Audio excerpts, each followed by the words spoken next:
All right. Well, welcome back to the channel. I thought I'd switch things up a little bit. This is definitely going to be the very last video about this little situation with Owen Straughan's most recent tirade, his little tantrum that he threw, and just the general G3, I don't even know what to call it. And it feels a little weird because not every member of G3 is participating this time around in the public soiling of themselves.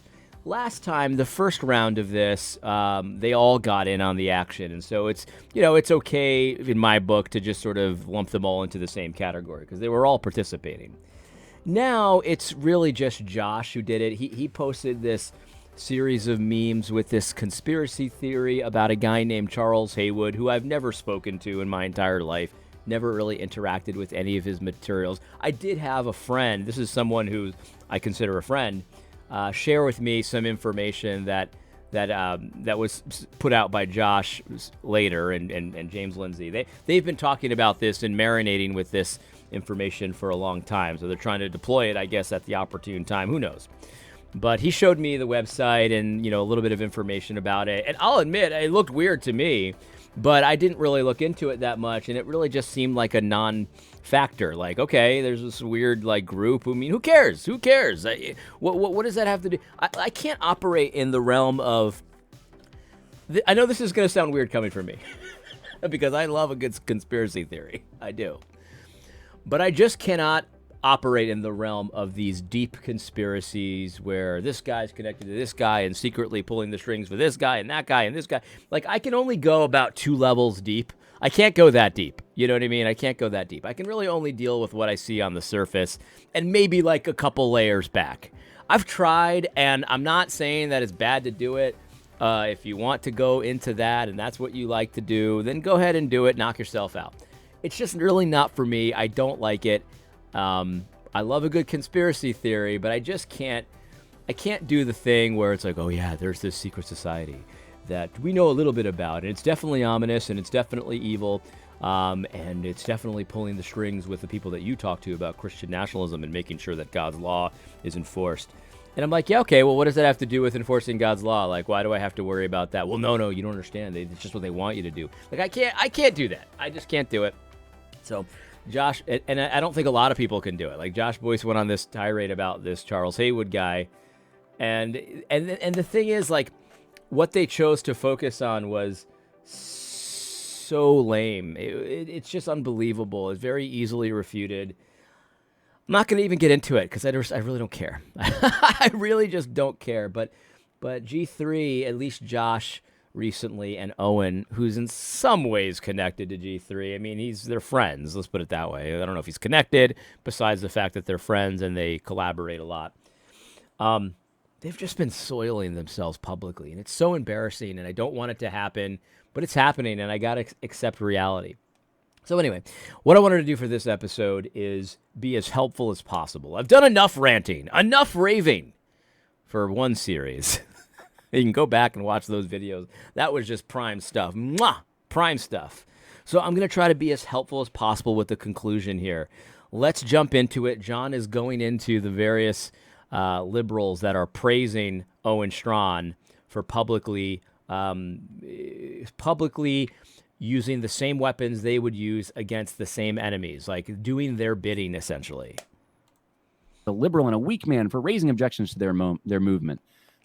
Christian nationalism is showing their hand. Believe them. I think Bob Stevens is another mere orthodoxy guy, and he goes, "We're seeing that Russell Moore quote playing out in real time, and it's something." And the Russell Moore quote is Russell Moore saying that quoting Jesus will just get you called woke. Well, Bob Stevens likes going quoting like this. Jesus here. So his pictures all like this. This is a categorization of things that are not the gospel and aren't biblical into biblical categories where they don't belong. That concerns me. Celeste Irwin. This is someone who is a Christian who's transgender, according to her. I'm confused as to what has led to Owen's recent stand against those to his right, but I'm definitely here for it. Sorry, a trans woman is supporting your tweet, Owen.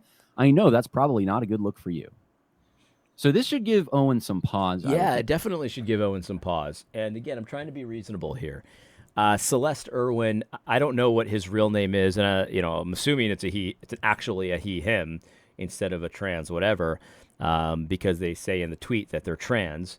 So this trans person, it's a literal transvestite, that so mentally sick in the head that they are actually trying to get you to believe that they're actually a girl when he's a boy. You know what I mean? He has a penis, but he's trying to get you to believe that he's a woman. This is how mentally insane this person is.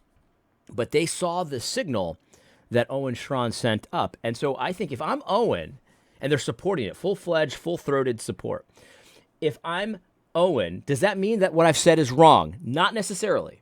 Not necessarily. But why is it that they think you're doing their bidding? And is it wrong? Is what you're saying the right thing? Because the thing is, like if you say something that a transsexual who's like a full revolutionary, just a full, this person is there for the revolution, trying to actively subvert Christianity, right? They're trying to actively subvert Christian influence in the world. That's their goal. That's what they're doing. That's what they live for, right? When they do that and all these liberals to various degrees are doing that. So when they agree with you, does that mean you're wrong? No, not necessarily. Not necessarily. But when they are enthusiastically cheering you on, when they are talking about when you're addressing the very things that they've been addressing that you yourself saw as a ploy and a tactic not that long ago, I think you need to take a break. You need to take a step back, and you need to give us very specific reasons why you knew this was a scam last year. And I'm talking literally last year. We showed the tweets in an earlier episode. Last year, Owen Strachan knew that calling Christian nationalists, white nationalists, and trying to make them all seem racist and whatever, he knew that was a liberal scam. Now he's actively participating in it. And the liberals and the transsexuals and the trannies and all that kind of stuff, they're all here for it. I'm here for it, sister. That's what they're telling you, Owen. They're all here for it and cheering you on. You need to tell us why you were wrong before, or why it's changed, or what has happened. Because they didn't change. They've been doing this the whole time. Celeste Irwin has been doing this the whole time. This guy, Bob Stevens with the mouth, he's been doing this the whole time. And now you're doing it. And so we're going to need a little bit more explanation, Owen, than just the standard sort of, dramatic rhetoric. By the minute we're snuffing them out. Like you've changed again, as a matter of fact. You've changed a number of times in the last few years. To a regular, reasonable person like me, the reasonable Latino, it appears like you're unstable. And I don't mean like emotionally unstable, although I think there's a lot of evidence that you're also emotionally unstable. But I mean unstable in your beliefs. Because within a span of 5 years, you've kind of gone, you know what I mean?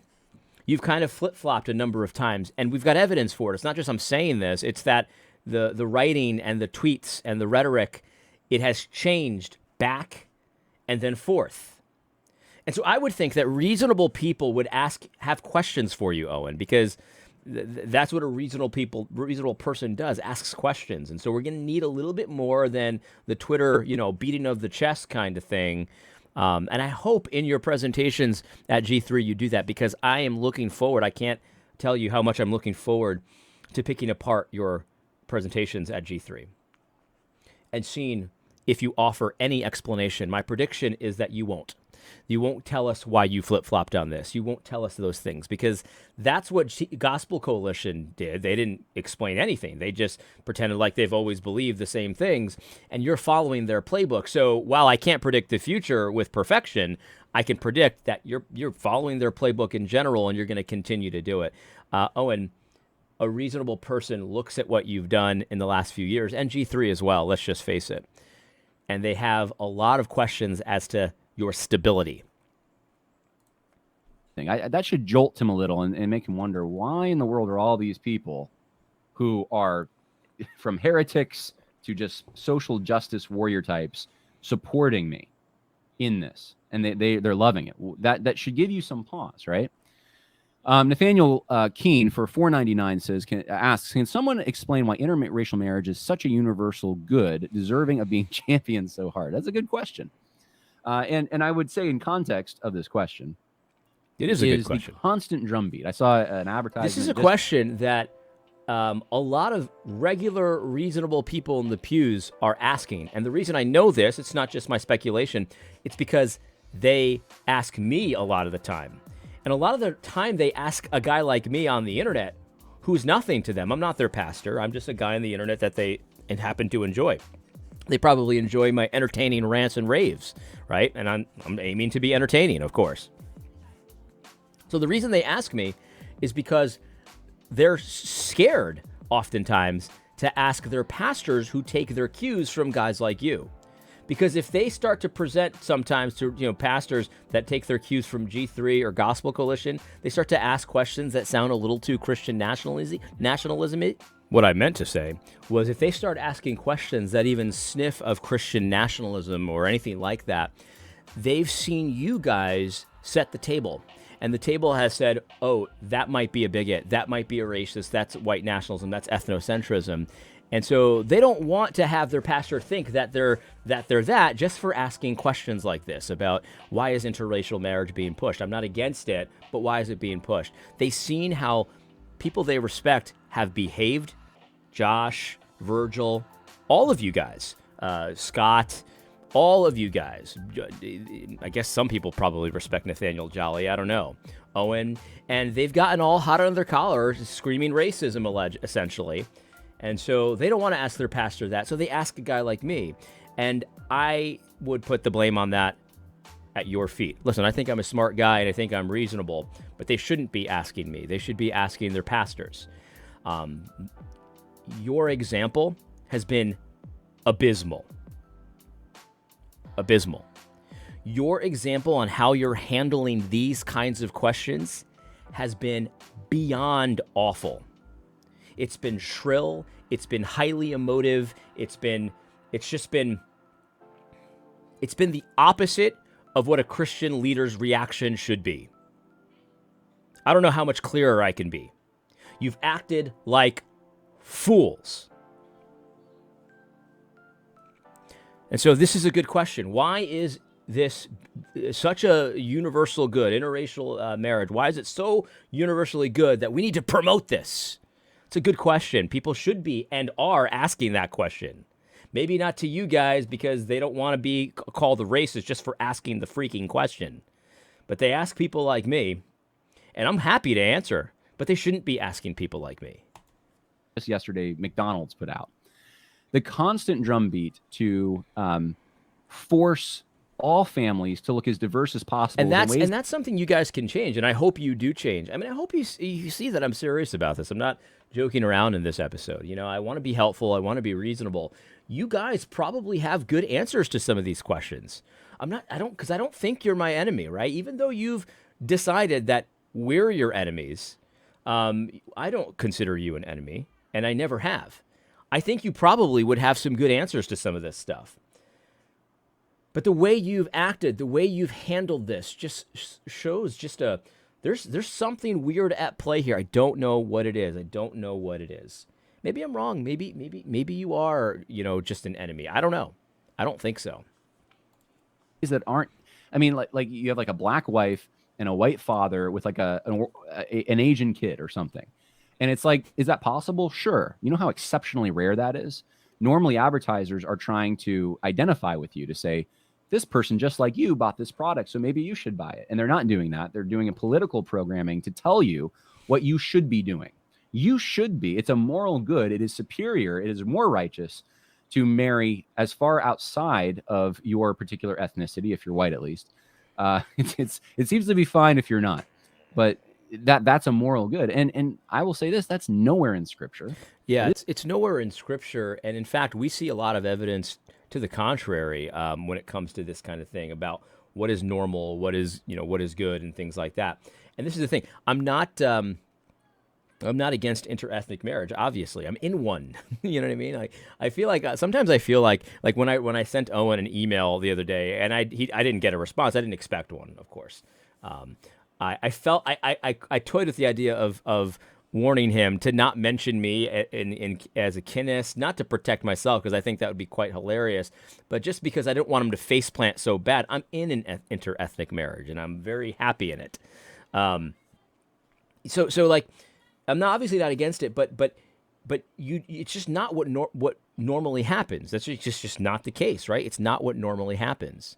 This idea of McDonald's portraying a black guy with a white woman and an Asian kid, there's nothing wrong with it, but it's unusual, and you notice that. Like, why are they doing that? And if it was just McDonald's, maybe they've got something in their research that they're doing. They're trying this out. I don't know. If it was just McDonald's, you could understand, but it's not just McDonald's.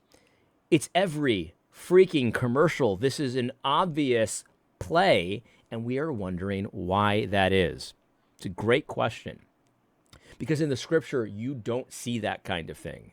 In fact, you see it, but it's always the exception, not the rule. It's always the exception, not the rule. It's very interesting because when in the scriptures, different ethnicities marry, it usually has disastrous results in the aggregate.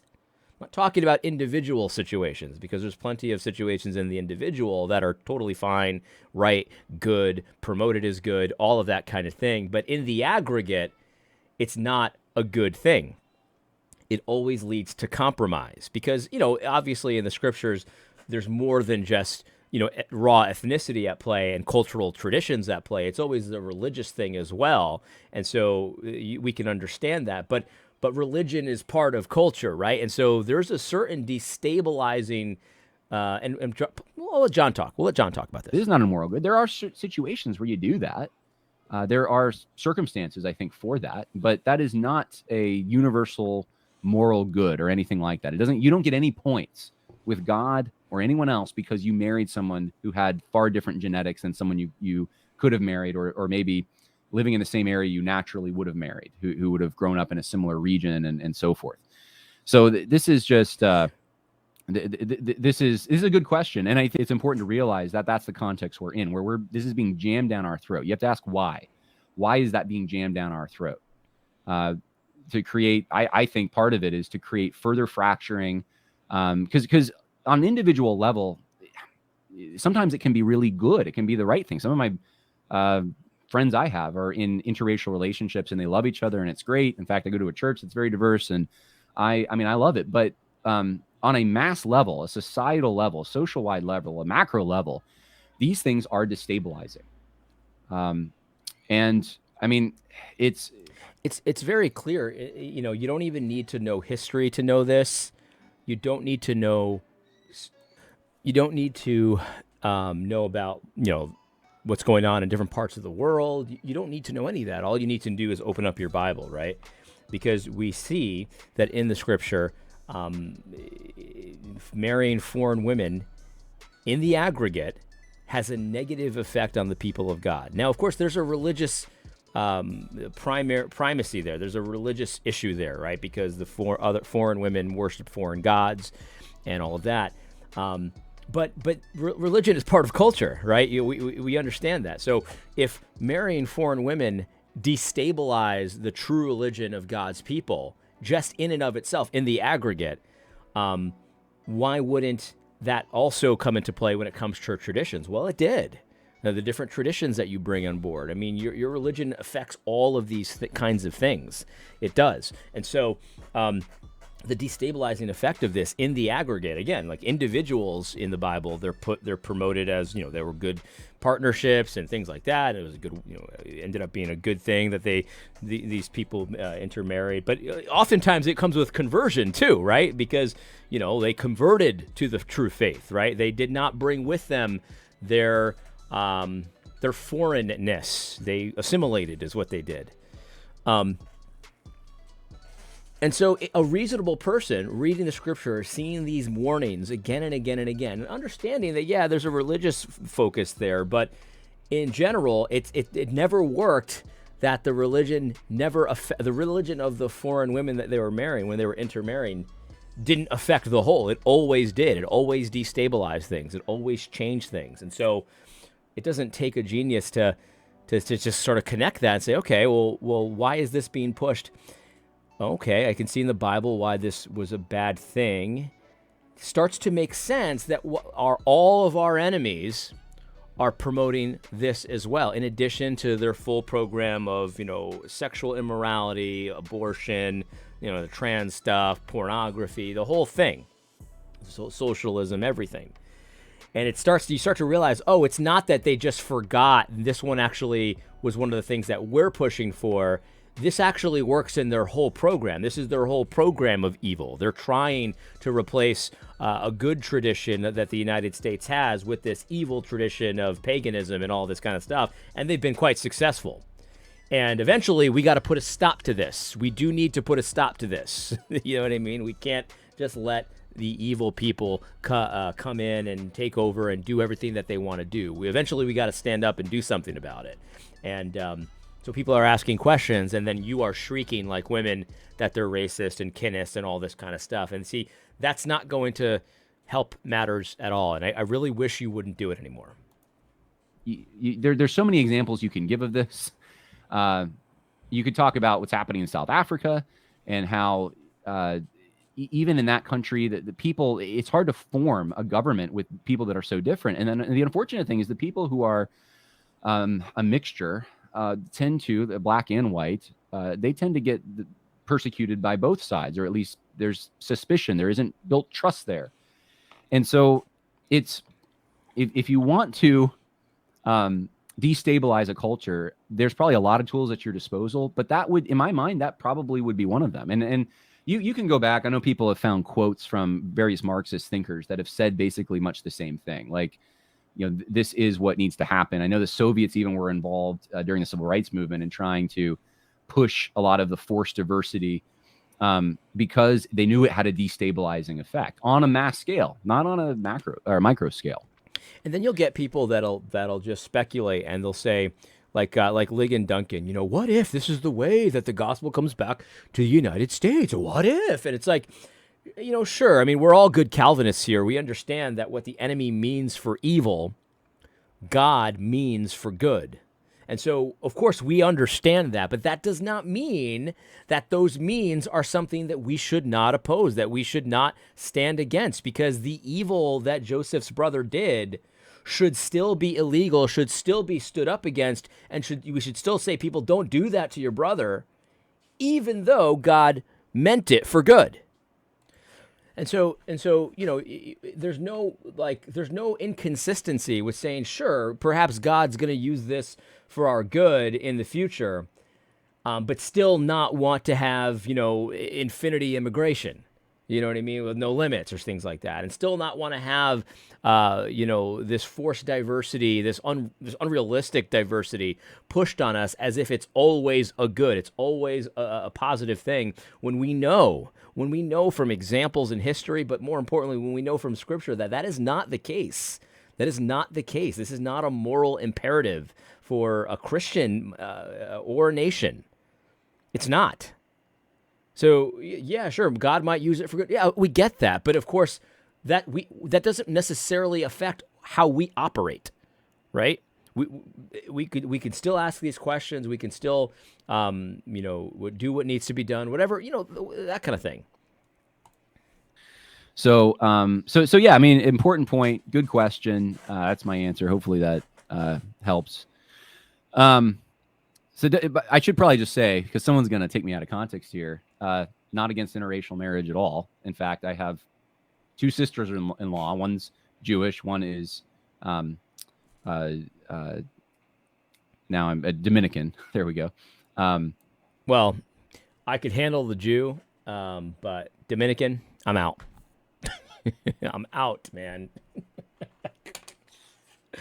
Obviously, John is operating under the delusion that this little disclaimer here is going to have an impact on whether guys like Owen call him a kinist or a neo-Confederate. John, I'm going to look you square in the eye and give you some reasonable advice. It will not. You are still an evil kinist, neo-Confederate, bigot, white supremacist, all that kind of stuff. Even with this disclaimer, it doesn't work that way. I wish it did, John. I wish it did. I'm still one of those things. I'm going to still be a kinist, racist, white supremacist, all this stuff, even though I'm in an interracial marriage. Still going to be one of those things, John. So if I can't escape it, You certainly can't with a small disclaimer. Good luck, though. And, I love them. They're part of the family, right? So if someone is going to use what I just said to try to say I'm a kinist or something, they just have no clue what they're talking about. But that's unfortunately, and that's we the can't problem, have John. They don't complicated have any clue what they're discussions about talking real about. things in this particular political setting. Cool Pants didn't become legendary from standing still, and neither did you.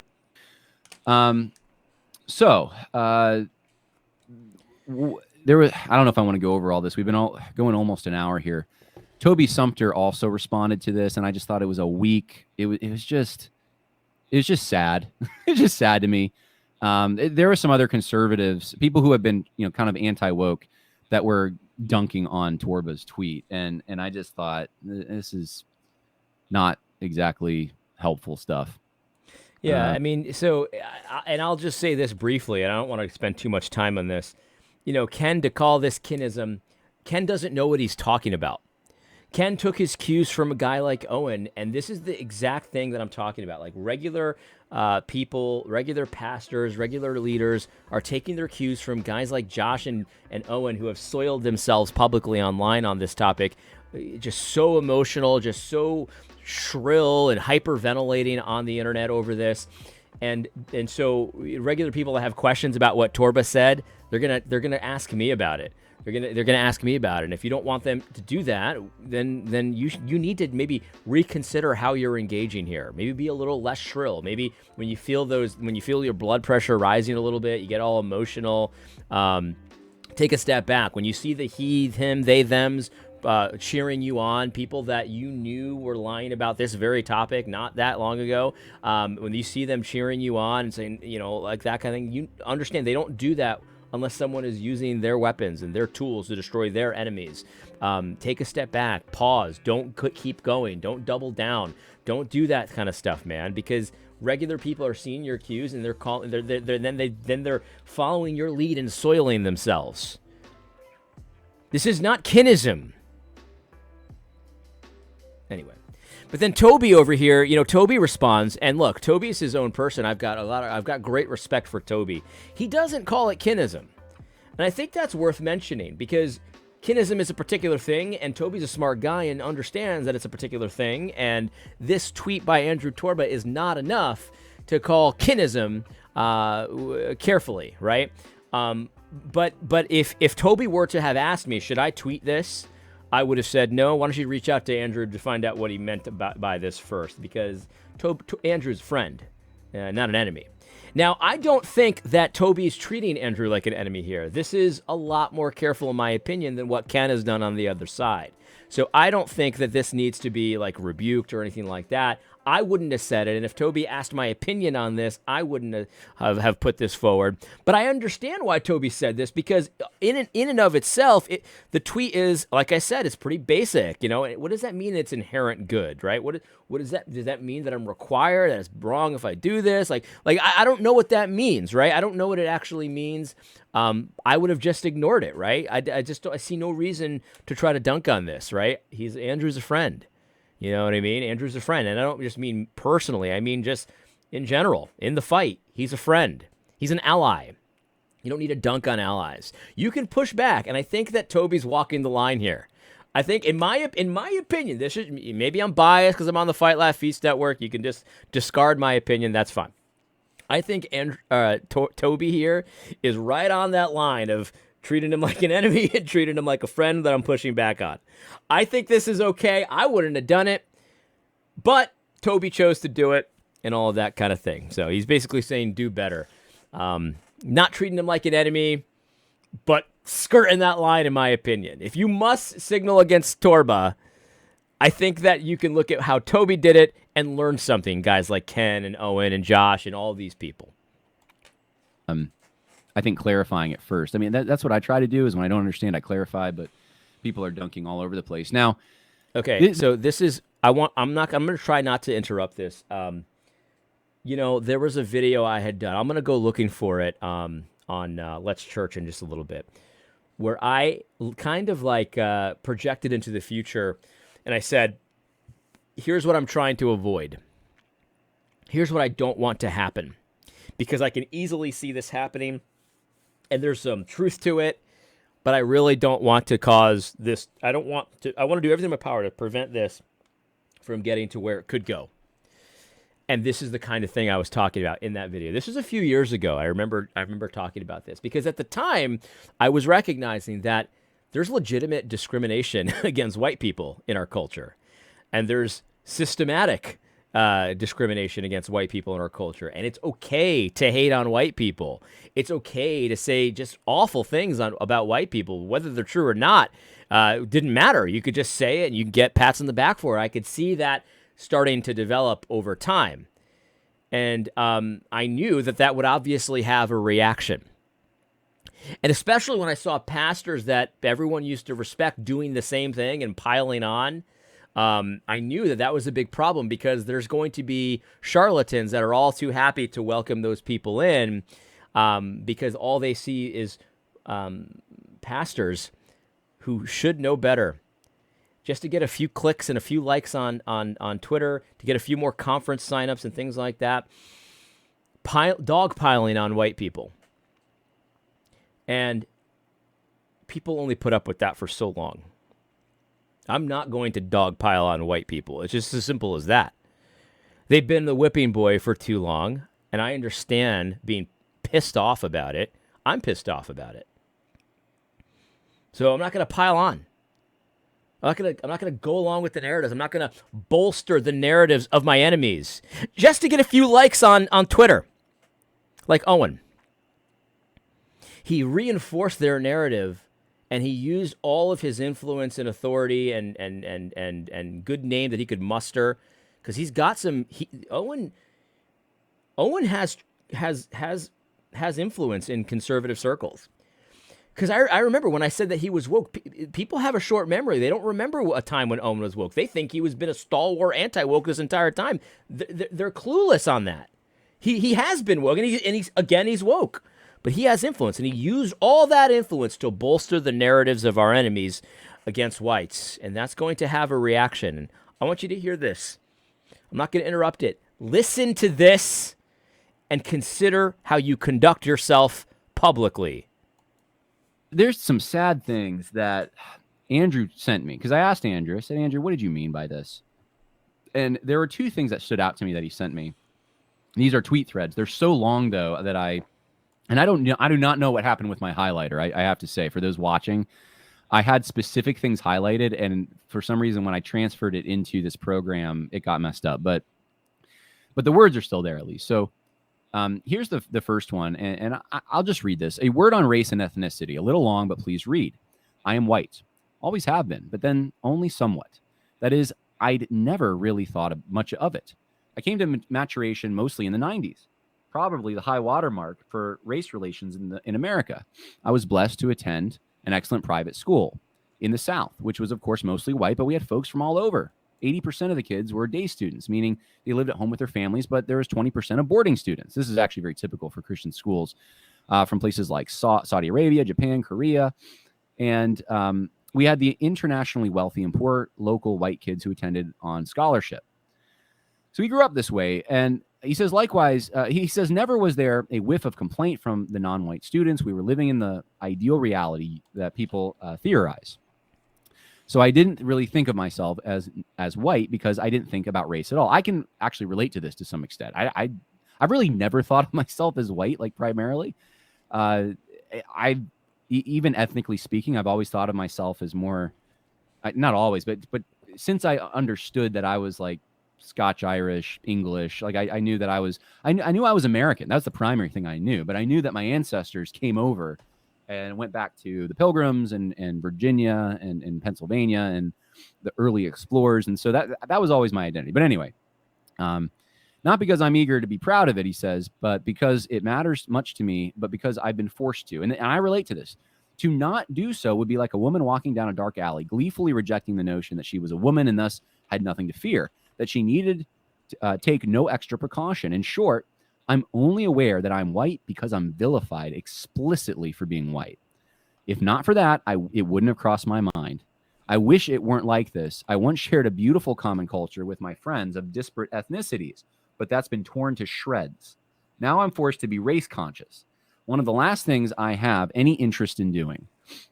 So as you see a rise in race consciousness among whites, responding with shock and outrage is just about the silliest thing you can do.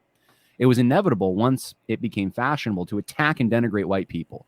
You can't turn public hatred of a plurality of Americans into a national pastime and expect there to be no reckoning. Do I wish it were so? No. Do I blame whites? Also no. And if you're a Christian, particularly a Christian minister, and you've got any sort of audience, you ought to think long and hard before you collect those easy likes on tweets about ethnic nationalism and the like. I genuinely don't know any fellow Christians who are calling for an ethno-state. And I agree. I don't know either in the sense that these guys are thinking it's happening. He says, what I do know is a whole heap of faithful believers who are getting hung out to dry by big-name Christian voices who are sufficiently insulated from the anti-white hate to take pot shots at the people it's affecting. So if you want to drive Christians into bitterness, hatred, and ethnic vainglory, away from the watch of under-shepherds and into the waiting arms of actual race villains, keep it up with those insufferable good boy tweets. You're not going to like what you get on the other side, or you could have the stones to do what might be the most uncomfortable, genuinely countercultural thing in your ministry and agree that there's a plan afoot to displace and humiliate white Americans. After all, the people doing it are proudly bragging about their motives, means, and rampant success. You can stick up for the largest contingent of Christians in the U.S. while they're under attack. You can tell them it's okay to value their heritage, particularly since if you're an American, you're enjoying the fruits of it, no matter what color you are. This will be the real test of our famous Christians. If they stand up for the right in this case, when it will actually cost them, they can be trusted. If not, then we need to give the microphone to different men. Wow. This is one of the things Andrew Torba sent me. He sent me another one, and I'm not going to read this. It's also equally... Yeah, we're going to stop there. That's essentially it.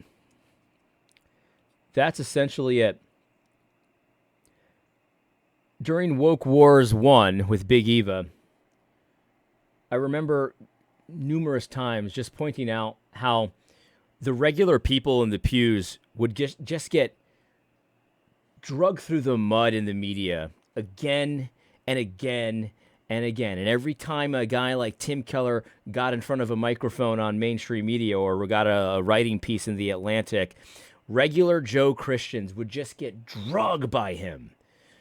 And it's infuriating. Every time a little loser like Russell Moore gets a spot on MSNBC or Dan Darling or any of these guys, they just drag regular Christians through the mud.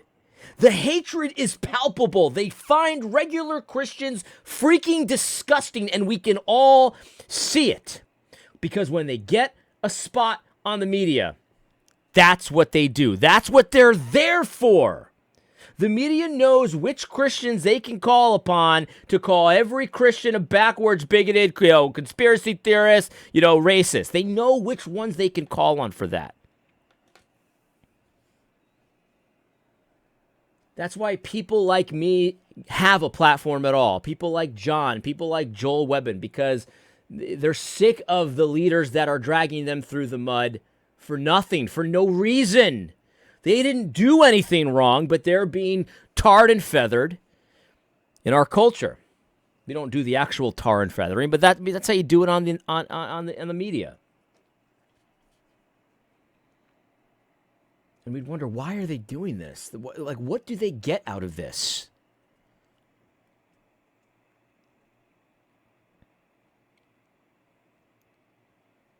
And now we've got to endure Owen Strachan. He hasn't been called to MSNBC yet, but he's getting some of the pieces. They're warming up to him because they see him. And sadly, G3, you're participating in this now. Doing and ready and willing and able to do the same thing that they could count on Tim Keller for. Dragging regular Christians through the freaking mud for what? What do you get out of it? Because I don't even think you're getting paid for it. I don't even think you're getting paid for it.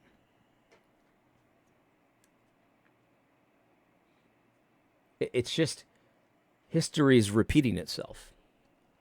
History's repeating itself. And it's a shame. It doesn't have to be this way. It doesn't have to be this way. You know, ripping regular Christians, you know, white Christians in particular, it doesn't cost you a thing. You guys are like LARPing that it's like costing you a thing. I saw some tweets. Oh, I can't. I'm so grateful for Josh Bicey. He stands for truth no matter what it costs him. No matter what it costs him. And I remember the same Big Eva tweets. Oh, Russell Moore is a stalwart. No matter what it costs him, he stands for the truth. That's why I love him. The same thing, guys.